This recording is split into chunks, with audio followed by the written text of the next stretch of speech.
November 3rd, 1944. The shrill whine of approaching aircraft shattered the stillness of the morning, a sound that sent a ripple of dread through the men below. The skies over the French countryside were choked with smoke as the low rumble of bombers filled the air. Soldiers crouched in their muddy foxholes, faces streaked with dirt and sweat, hearts pounding with the frantic rhythm of impending death. Some of them had been waiting for hours. Some had seen the sky turn black with fire from the enemy's strafing runs. But none of them could shake the feeling of helplessness that hung heavy in the air. Thicker than the acrid scent of smoke and burning oil.it was just another day of hell on the front lines for the men of the 116th Infantry Regiment, part of the 29th Division, who had been fighting in the brutal hedgerows of Normandy for months. The bombardment was relentless, an endless torrent of bombs, each explosion seeming to rattle the very bones of the earth. With every blast, the soldiers flinched, knowing that the next might be their last. The fear was so thick that it nearly choked the breath from their lungs. But amidst the chaos, amidst the bombs falling like deadly hail, there was one man who stood unwavering. Chaplain Emil Kapaun, his black cassock fluttering in the wind, walked slowly through the open field, his face calm, his demeanor resolute. He wasn't armed, nor was he wearing any armor. He had no weapon but his faith, and it was with that faith that he would do what others in his place might have hesitated to attempt. He was a priest, a man of the cloth, and yet in this moment of unimaginable violence, he was the one who would rally these men, reminding them of something they had nearly forgotten, that there was more to them than just fear. That Kapaun's footsteps echoed in the quiet before the storm.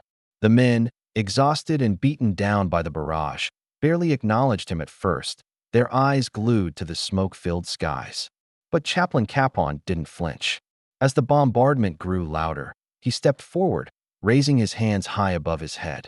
The sound of his voice, steady and unwavering, rose over the chaos like a beacon. His words were not of doom, but of hope. "Let us pray," he called out, his voice a calm presence in the midst of the storm. Some soldiers stared at him in disbelief, the absurdity of the situation sinking in. They had been trained for battle, not for prayer. But in that moment, as the heavens seemed to open with fire, something deep within them stirred. Maybe it was the familiarity of his words, or maybe it was the sheer unexpectedness of seeing a priest walking fearlessly into the jaws of death. Either way, the men began to gather.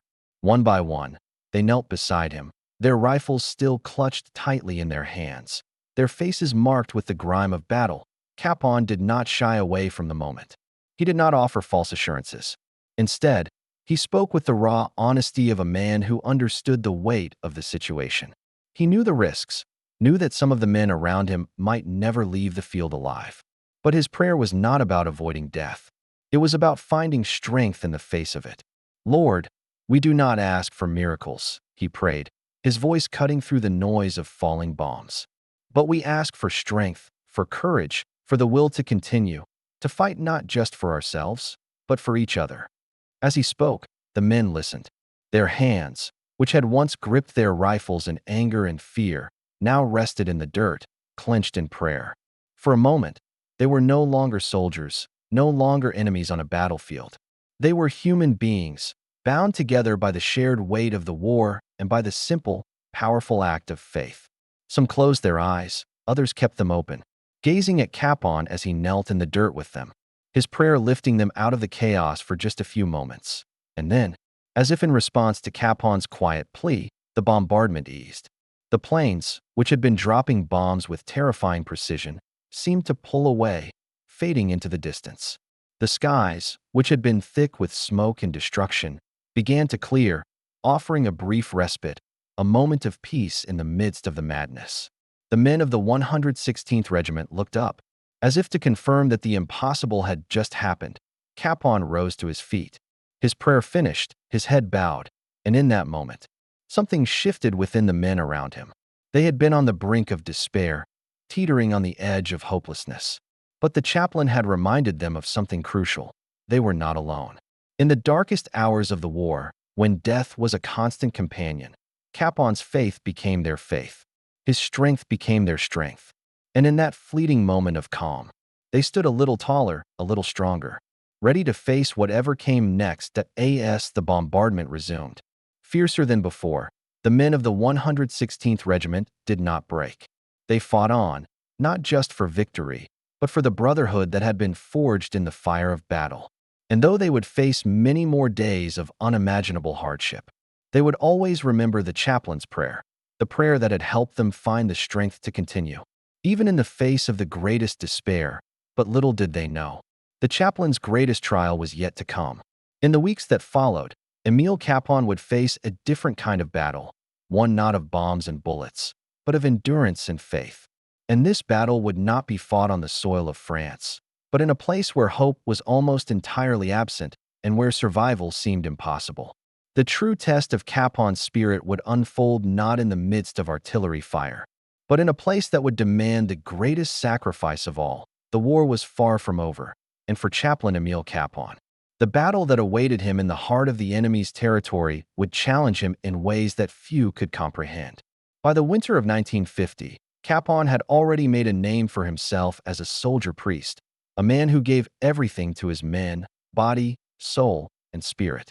But what he had yet to face was a nightmare of captivity that would test his faith and his resolve like never before. In the bitter cold of the Korean War, Kapaun found himself alongside his comrades in the frozen hills of North Korea. The 8th Army had been caught off guard by the rapid advance of Chinese forces, and what had begun as a campaign to push back the communist threat turned into a desperate retreat. The men of the 8th, battered and broken by months of punishing conditions, were forced to flee towards the safety of the South. But for many, there would be no escape. Kapaun's regiment, now reduced to a small, ragged force, was trapped in the midst of the chaos. Chinese soldiers had surrounded them, and the men were given no choice but to surrender. With the sound of gunfire echoing in the mountains, the Americans raised their hands, defeated but not broken. The nightmare of capture was now a harsh reality. When Kapaun and the other prisoners were marched toward their captors, it was as if the world had collapsed. Men who had once been invincible were now reduced to shells of their former selves, shivering from the cold, hungry, and traumatized by the horrors they had witnessed. But amid the fear and despair, one figure remained a pillar of hope: Chaplain Emil Kapaun. Even in the face of capture, even in the midst of overwhelming odds, he never stopped serving his men. In the freezing cold, he comforted the wounded, offered solace to the dying, and above all, kept their spirits alive. As they were marched deeper into enemy territory, Kapaun's role became even more crucial. The prisoners were forced to endure grueling conditions, with little food, no shelter, and constant mistreatment. The Chinese soldiers, hardened by their own battles, showed no mercy. Yet, Kapaun remained a beacon of light, his faith unshaken even as the situation became more dire. In the hellish conditions of captivity, he was the one who reminded the men of their humanity. One night, as the prisoners huddled together for warmth, Kapaun knelt beside them, his voice a quiet whisper in the freezing darkness. "We may be prisoners," he said, "but we are still men. And as long as we have each other, we are not without hope." His words, simple yet profound, lifted the spirits of the men who had all but given up. For the first time in weeks, they felt a flicker of something they had lost: their will to fight. But it wasn't just words that Kapaun offered. He shared the little food that was given to him, even when his own stomach was empty. He took on the role of caretaker, dressing wounds, offering counsel, and providing the kind of leadership that no man in a uniform could have ever provided. He became a father figure to the men in his charge, giving them something to hold on to when everything else seemed lost. It was no longer about survival. It was about preserving dignity in the face of cruelty, and that was something Kapaun embodied. Days turned into weeks, and the conditions only worsened. The prisoners were marched across vast distances, often forced to cover miles in a single day, without rest or food. Many of the men collapsed from exhaustion, and some died on the spot. But Kapaun never wavered. Even when his own strength was nearly depleted, he continued to offer encouragement, offering a hand to those who could barely stand. His presence, even in captivity, kept the men from falling into complete despair. However, the greatest test of Kapaun's spirit came when the prisoners were forced into a labor camp, a place where hope had no place. The Chinese soldiers, intent on breaking the will of the Americans, subjected them to daily brutalities. The prisoners were forced to dig trenches, carry heavy loads, and endure endless beatings. Yet Kapaun stood tall amidst it all. When a man was too weak to work, Kapaun would step forward, offering to take his place. He refused to allow his fellow prisoners to feel less than human. Even as the world around them stripped away their dignity, that in one particularly harrowing moment, a young soldier named Private McNamara, who had been wounded in the initial ambush, was unable to work due to his injuries. The Chinese soldiers, intent on punishing him for his weakness, raised their rifles to strike him down. But before they could, Kapaun stepped forward, his hands raised in a gesture of peace. He spoke softly to the soldiers, asking for mercy, for the life of the young man who had already given so much. The soldiers hesitated, and for a moment, it seemed as if the chaplain's plea would fall on deaf ears. But then, to everyone's surprise, the Chinese soldiers lowered their weapons. It was a moment that defied logic, a simple act of compassion in the face of overwhelming brutality. That act of mercy, though small in the grand scheme of the war, became a symbol of Kapaun's unwavering belief in humanity. It was a testament to his faith that no matter how dire the circumstances, there was always room for kindness, for compassion, and for love. In that hellish place, Kapaun continued to lead by example, showing the men not only how to survive, but also how to live with dignity and honor. As the days wore on, Kapaun's health began to deteriorate.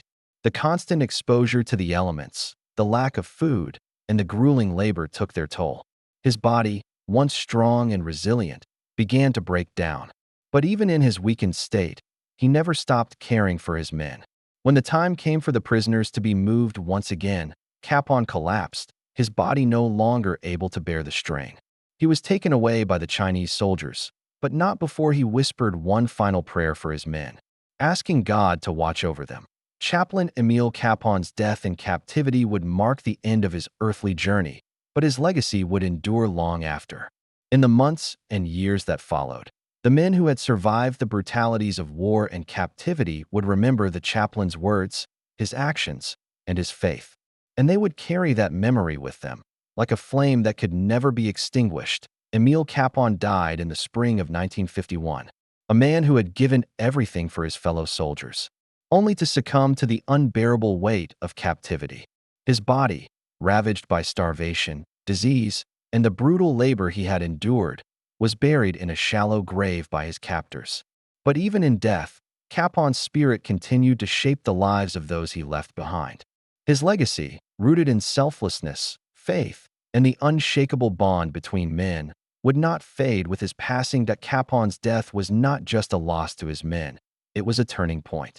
The prisoners who had once feared for their lives, who had been broken by the horrors of war, now found a new purpose. They would return to their homes, their families, and their lives. But they would never be the same. They had witnessed true courage and compassion, and it was that example that would carry them forward. His legacy became the thread that bound them together in the years after their release. Kapaun's impact, however, was not confined to the men he served during the Korean War. As news of his heroic actions spread, the story of the priest who had defied all odds, who had served as both a chaplain and a leader, began to reach a wider audience. His name was passed from veteran to veteran, and his story became a symbol of unwavering faith in the face of seemingly insurmountable odds. The men of the 8th Army, the survivors of the grueling labor camps, would honor him in ways that would echo through history. In the years following the war, Kapaun's story continued to resonate. His fellow prisoners, now free men, fought to ensure that their chaplain's deeds would not be forgotten.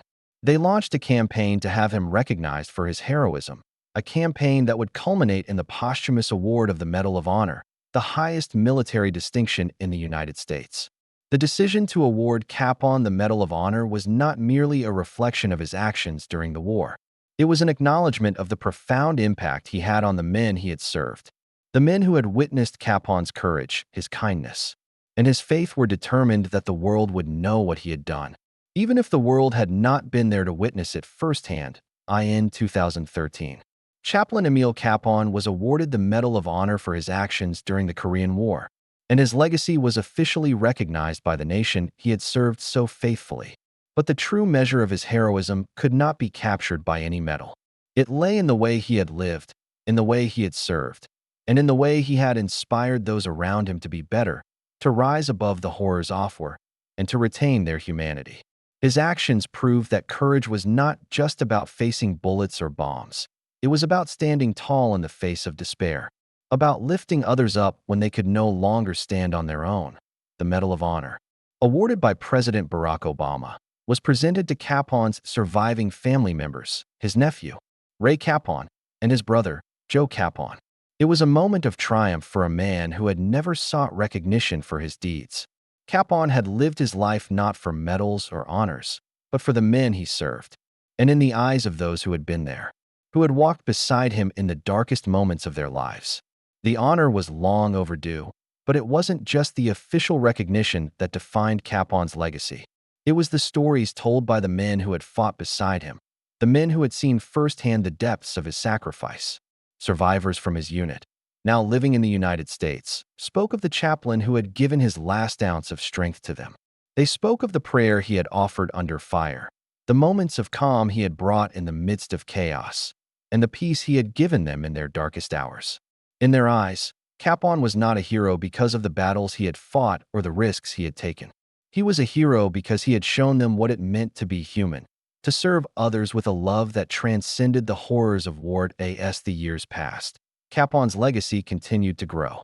Schools, hospitals, and churches were named in his honor, each a tribute to a man who had given everything for his comrades. A chapel at the U.S. Army base at Fort Riley, Kansas, was dedicated to his memory, and his story was shared with new generations of soldiers, reminding them that true strength lies not just in physical power, but in the courage to serve others, to put others' needs before one's own. Yet perhaps the most enduring tribute to Kapaun's legacy lies in the quiet moments of remembrance that occur every year on the anniversary of his death. For the men who served alongside him, for the families who lost a loved one, and for the soldiers who learned from his example, Kapaun's memory is kept alive not through grand ceremonies or speeches, but through the small acts of kindness, the quiet acts of service, and the everyday moments of faith that he exemplified. The lesson of Chaplain Emil Kapaun is clear. True heroism is not about the medals or accolades. It is about the service to others, the ability to give, even in the face of unimaginable hardship. In his life, Kapaun showed that a man could be both a soldier and a servant, both a warrior and a priest, and that the true strength of a man lies in his ability to serve others selflessly. He became a symbol of faith, hope, and the enduring power of compassion. As the final prayer echoed in the cold Korean night, Chaplain Kapaun had already answered the ultimate call. His legacy would endure, not in the pages of history, but in the hearts of those he had touched, in the memories of men who had walked through hell with him and who now lived to tell the tale. His was a story of unwavering faith, of unrelenting courage, and of love that transcended the brutal reality of war. And in the end, it was this love that made him a true hero,